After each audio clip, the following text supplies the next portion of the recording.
आइए शुरू करते हैं। छठा नंबर टॉपिक है क्लास 6 भूगोल और टॉपिक संख्या भी 6 है, पृथ्वी के प्रमुख स्थल रूप। टॉपिक है पृथ्वी के प्रमुख स्थल रूप। पृथ्वी के प्रमुख स्थल माने सतह के रूप। हम सभी लोग जानते हैं कि हमारी जो पृथ्वी है इसकी तह मतलब इसका सतह सब जगह एक समान नहीं है। कहीं बहुत ज्यादा ऊंचाई है तो कहीं बहुत ज्यादा क्या है गहराई है, तो कहीं उर्मिल है मतलब कहीं उबड़ खाबड़ वाला जगह है।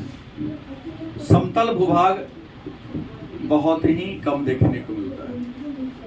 तो हमारी जो पृथ्वी के स्थल रूप है, अगर उसका नाम हम उच्चावच कर दे तो उच्चावच के आधार पर पृथ्वी के स्थल रूप को विद्वानों ने 3 भागों में बांट दिया है।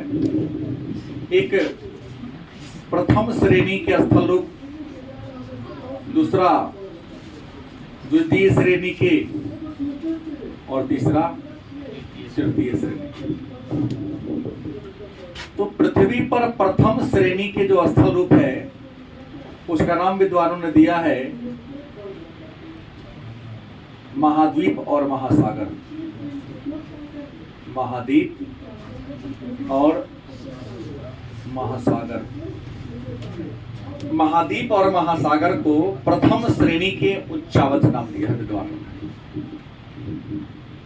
मन में बात होगी कि महाद्वीप और महासागर को विद्वानों ने आखिर प्रथम श्रेणी के उच्चावच क्यों कहा। तो इसके पीछे कारण है, जब भूमंडल का निर्माण हुआ, पृथ्वी का निर्माण हुआ, तो सबसे पहले महाद्वीप का निर्माण हुआ। और जैसा नाम था पेंजिया, पहले महाद्वीप एक थे, नाम था क्या पेंजिया। पेंजिया लगभग 20 करोड़ वर्ष पहले 2 बड़े टुकड़ों में बट गया। ऊपरी हिस्सा का नाम पैथालासा या अंगारा लैंड, और नीचे वाले हिस्सा को गोंडवाना लैंड। पुनः आगे चलकर गोंडवाना लैंड और अंगारा में विभाजन हुआ, 7 बड़े बड़े भूखंडों में बट गया। तो सबसे पहले तो महाद्वीप ही बने ना।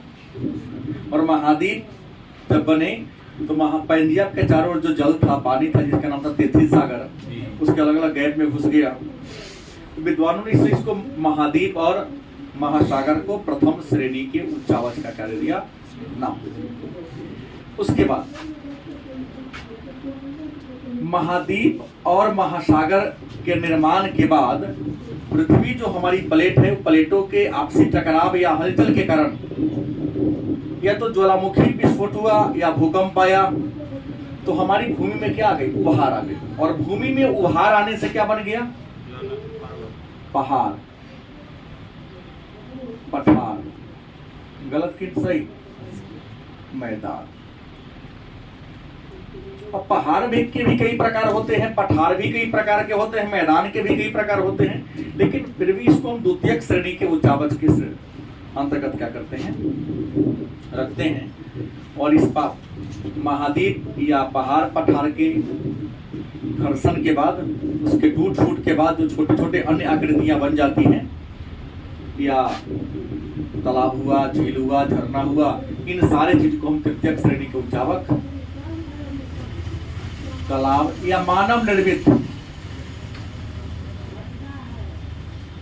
जो आकृति है, मानव के द्वारा जिस आकृति का निर्माण किया गया है, उसको हम तृतीय श्रेणी के उच्चावच के अंतर्गत रखते हैं। तो अब सबसे पहला प्रश्न हुआ कि पृथ्वी के प्रमुख स्थल रूप में महाद्वीप होंगे, महासागर होंगे, पहाड़ होंगे, पठार होंगे, मैदान होंगे, और मानव के द्वारा बनाया गया कुछ आकृतियां होंगी। तो पृथ्वी के इस स्थल रूप का निर्माण कैसे हुआ। तो पृथ्वी के स्थल रूप का निर्माण, अगर हम कहें स्थल रूप का निर्माण की बात करें कि निर्माण हुआ कैसे, तो स्थल रूप का निर्माण 2 कारकों से तरीके से होता है। हमारे पृथ्वी में 2 प्रकार के बल हैं, ये बात को आप लोग सभी जानते हैं। पृथ्वी की जो अंदर से बल लगता है उसको हम अंतर्जात बल कहते हैं। मान लीजिए कि ये हमारी पृथ्वी है, नहीं, पृथ्वी के अंदर से कुछ बल ऊपर की ओर धकेलता है और कुछ बल ऐसा जो ऊपर से पृथ्वी को नीचे की ओर दबाता है। पृथ्वी के अंदर हलचल होती है, उस हलचल के कारण धरती के नीचे भूगर्भ में जो हलचल पैदा होता है तो कुछ बल उसको ऊपर को ठेलता है। ऊपर की ठेलेगा तो क्या हो जाएगा, उभार आ जाएगा। क्या हो जाएगा, अंतर्जात बल के कारण क्या होगा, धरती में पृथ्वी में उभार पैदा होगा और ऊपर से जो बल लगेगा, बाहर से जो बल लगेगा उसको हम बहिर्जात बल कहेंगे। उससे क्या होगा, नीचे को दबेगा। तो पृथ्वी में दो, ये जो स्थलूप का निर्माण दो कारकों पर निर्भर करता है। पहला अंतर जात बल, दूसरा बहिर्जात बल। अब मन में होगा ये अंतर्जात बल क्या है, तो हमारे पृथ्वी पर, पृथ्वी के अंदर हमारी पृथ्वी जो है सो प्लेट से बनी हुई है। उस प्लेटों के हलचल के कारण पृथ्वी के अंदर एक प्रकार का बल पैदा होता है, उसी बल को अंतर्जात बल कहते हैं। और धरती के ऊपर से कुछ बल लगते, उस बल लगने के कारण धरती के ऊपर जो पहाड़ है, पठार है, उस पहाड़ पठार में क्या होता है, अपक्षय अपवर्तन की क्रिया लगातार चलती रहती है। तो बाहर से जो बल लगता है उसको हम कहते हैं बहिर्जात बल।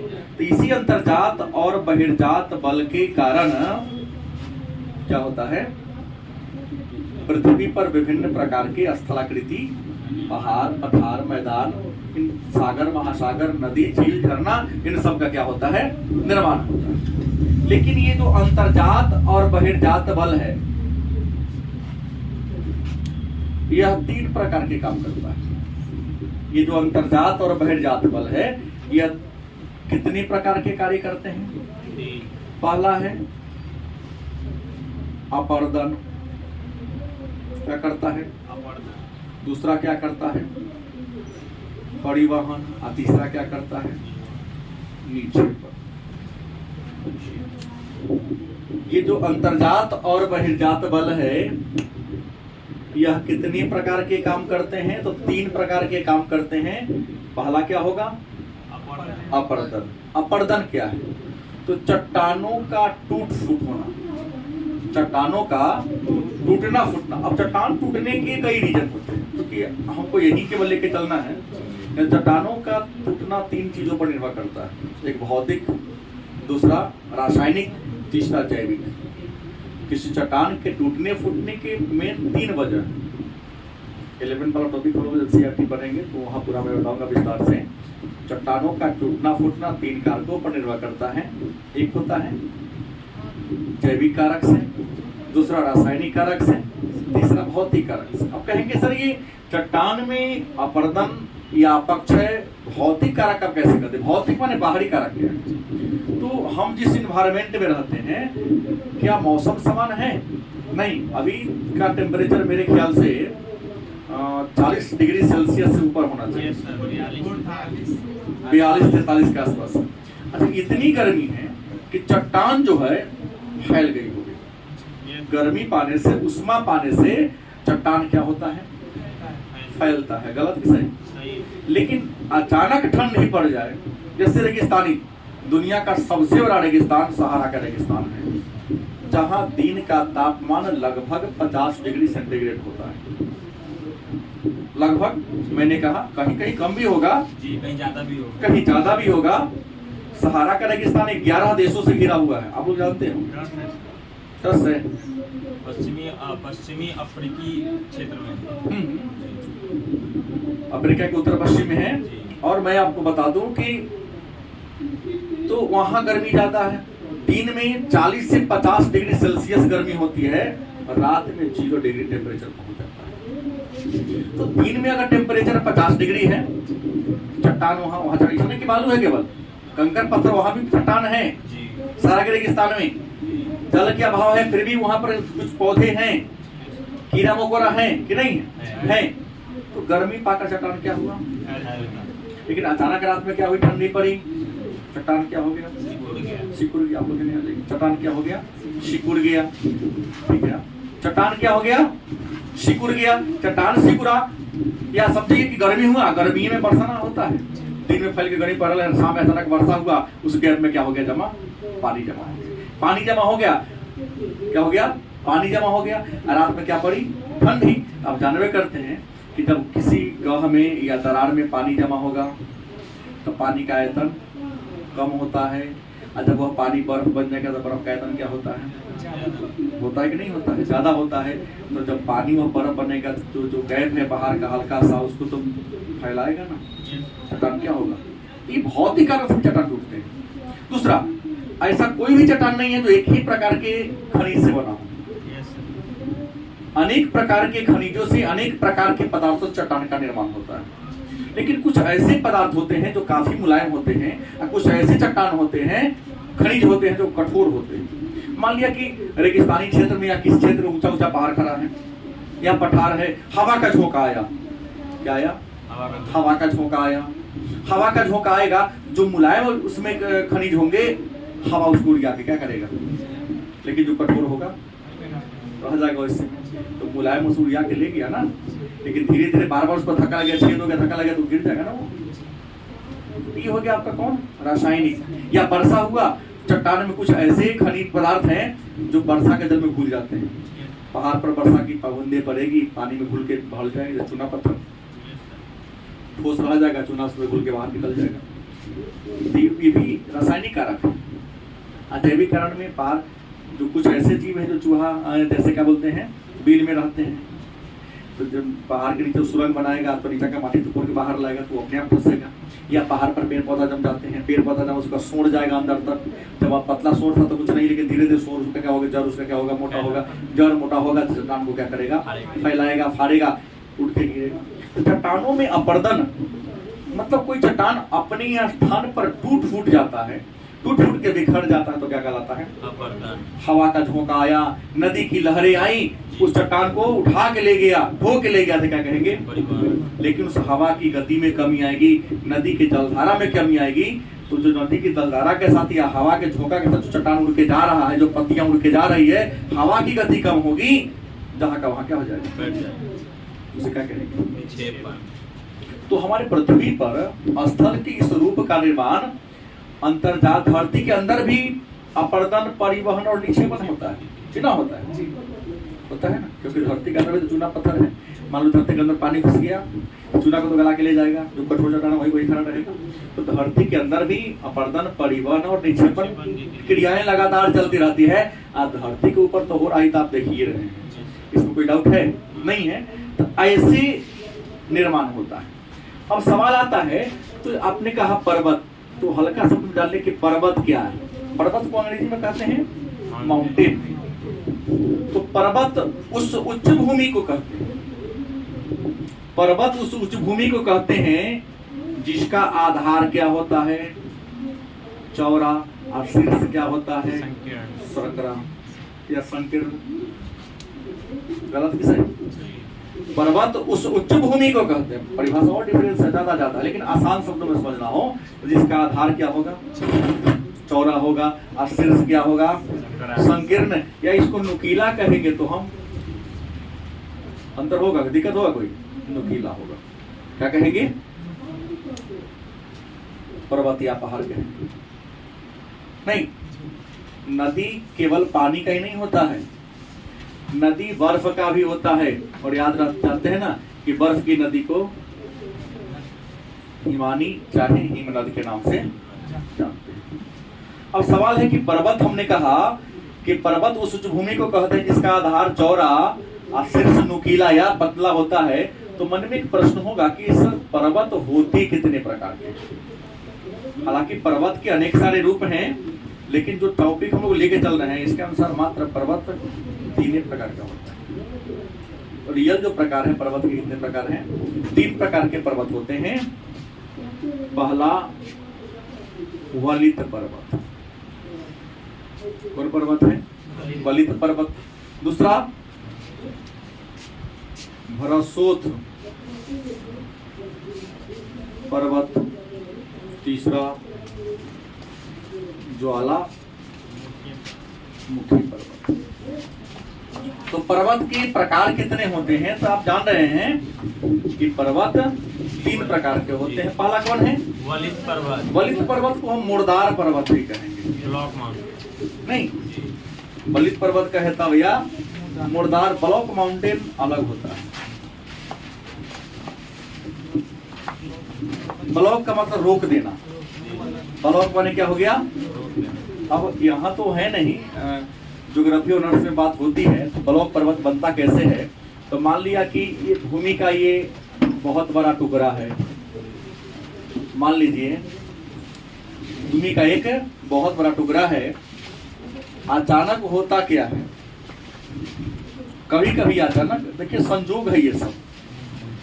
धरती पर कब कहाँ किस प्रकार की आकृति बन जाएगी वह प्रकृति ही जानती है। इंसान अचानक मान लीजिए कि यहाँ क्रैक हुआ, यहाँ क्रैक हुआ। मान लीजिए यहाँ चूना पत्थर का भाग था, इसके नीचा यहाँ कठोर इलाका था। यहाँ मान लीजिए चूना पत्थर का हिस्सा था, यहाँ भी क्या था? चूना था।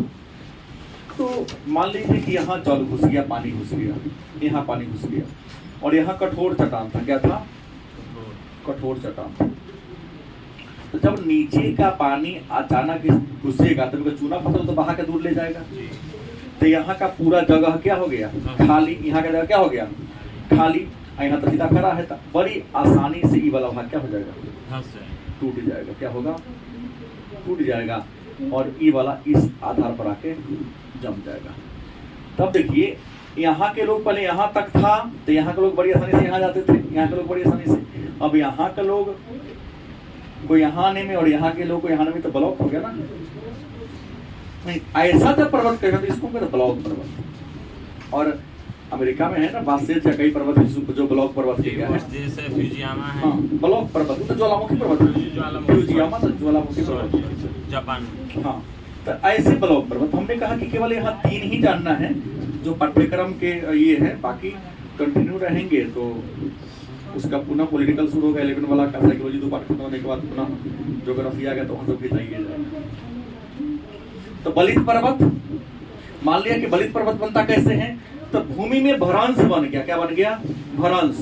अब भ्रंश माने क्या था? काटना। भ्रंश माने मतलब कुछ चट्टान इधर घुस गया, इधर का कुछ चट्टान इधर घुस गया, चट्टान इधर चल गया, इधर पलट चल गया तो यहाँ गहिरा बन जाएगा ना। यहाँ के जो नदियां थी इसमें मिट्टी की अवसाद गिराना शुरू कर दी, इधर की नदियां यहाँ अवसाद गिराना शुरू कर दी। अचानक अवसाद इस गड्ढा में भ्रंश चुका तो जम जाएगा, यहाँ लोड ज्यादा पड़ेगा तो बड़ी तीव्र गति से अचानक क्या होता है? मुड़ जाता है, अब बड़ी ऊंचा उठ जाता है। जैसे आज जहाँ हिमालय पर्वतमाला है जो विश्व की सबसे ऊंची पर्वतमाला है, और हिमालय पर्वतमाला दुनिया के नवीन पर्वतमाला का उदाहरण है। और बलित पर्वत या मुर्दार पर्वत भी, तो वहाँ पर तेथी सागर था। क्या था? तेथी सागर था। और जब पेंजिया महाद्वीप पर जो छोटी छोटी नदियां थी उन सभी नदी का पानी बह के उस तेथी सागर उस नदी में जमा होता था। जमा होते होते बहुत विशाल ऊंचा खड़ा हो गया। अचानक ऊंचा खड़ा होता फंस गया तो उसके कारण क्या हो गया? बन गया। तो बन गया बलित पर्वत या मुर्दार पर्वत। लगभग इसकी लंबाई 2500 किलोमीटर। उत्तर पश्चिम से उत्तर पूर्व तक, मतलब पाकिस्तान से लेकर अगर हम म्यांमार तक की बात करें तो हिमालय पर्वतमाला की लंबाई 2500 किलोमीटर। दूसरा पर्वत आता है, बलित जान गए, भरासोत पर्वत। अब कहेंगे भरासोत पर्वत है क्या? तो कहता है भ्रंश। भरासोत निकला कथी से है? तो भ्रंश से निकला है। भरासोत मतलब क्या होता है? भ्रंश से निकला है। जैसे मान लिया कोई पुराना पर्वत है, कोई पर्वत क्या है? पुराना है। बात समझ? और पुराना पर्वत अचानक उसके नीचे का भाग धंस गया, चाहे अपर्दित हो गया, ऊपर का हिस्सा क्या हो गया? अपर्दित हो गया। तो जब अपर्दित होगा तो क्या होगा? धंस जाएगा ना। तो पुराने पर्वत के अपर्दित हो जाने से छोटे पर्वत का निर्माण होगा। उस छोटे पर्वत को क्या कहते हैं? भरासोत पर्वत के नाम से। तीसरा कौन है? ज्वालामुखी। अब जान रहे हैं ज्वालामुखी धरती के अंदर भूमि के गर्भ में जो तरल पदार्थ है उसको मैग्मा कहते हैं। मैग्मा जब धरती पर आके जमता है तो उसे क्या कहते हैं? लावा कहते हैं।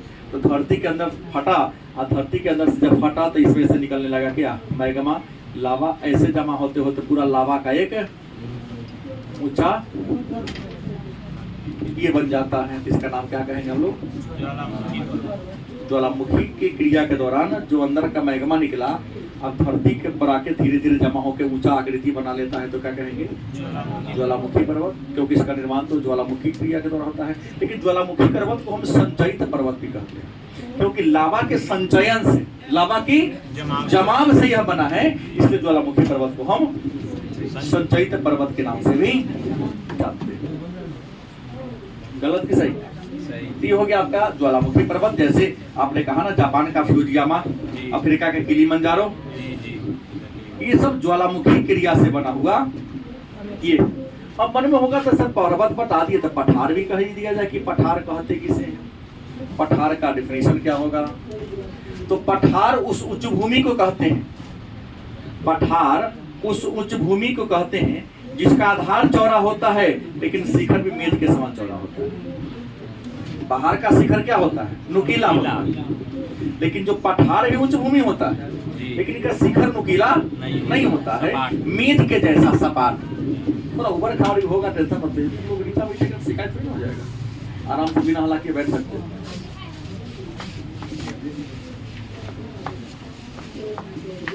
मैंने कहा पठार उस उच्च भूमि को कहते हैं जिसका ऊपरी हिस्सा मेज के जैसा सपाट होता है, मनीष साहब, और जो नीचे वाला हिस्सा होता है क्या होता है?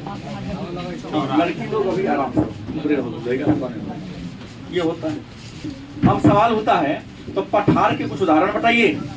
तो भारत में है ना दक्कन का पठार जी, भारत में कौन पठार है? दक्कन का पठार, नागपुर का पठार।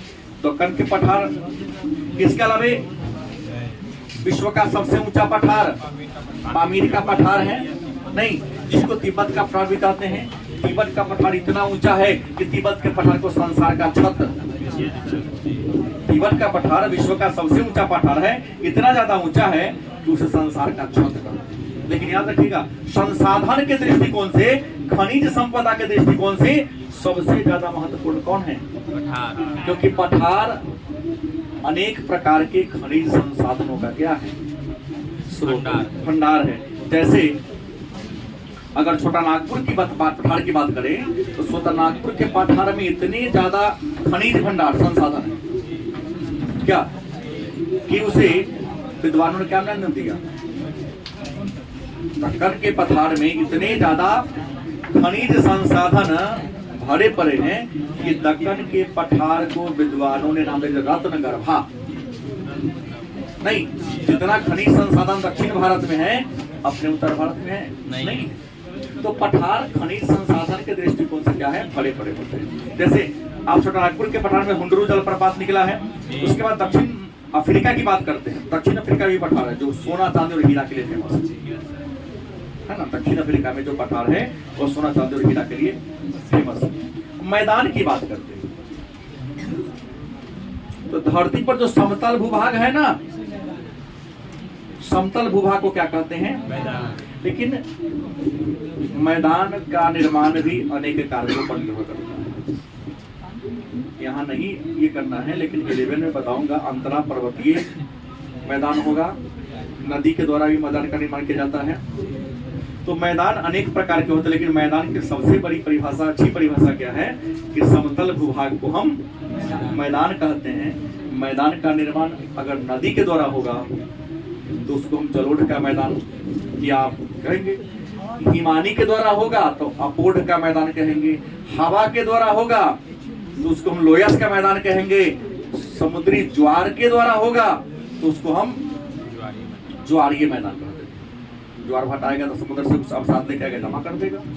तो मैदान का निर्माण भी कई भागों से होता है, लेकिन याद रखिएगा ये मैदान मानव के लिए बड़ा महत्वपूर्ण है, क्योंकि मानव के जीवन के लिए सबसे अनुकूल अगर माहौल कोई जगह देता है तो वो देता है मैदान। नहीं, और संसार की, भारत की अगर हम बात करें तो भारत की 1/3 आबादी उत्तर भारत के मैदान, जिसको हम गंगा के मैदान के नाम से जानते हैं, वहां निवास करती है। और विश्व की सबसे ज्यादा जो उपजाऊ भूमि है वह कौन है?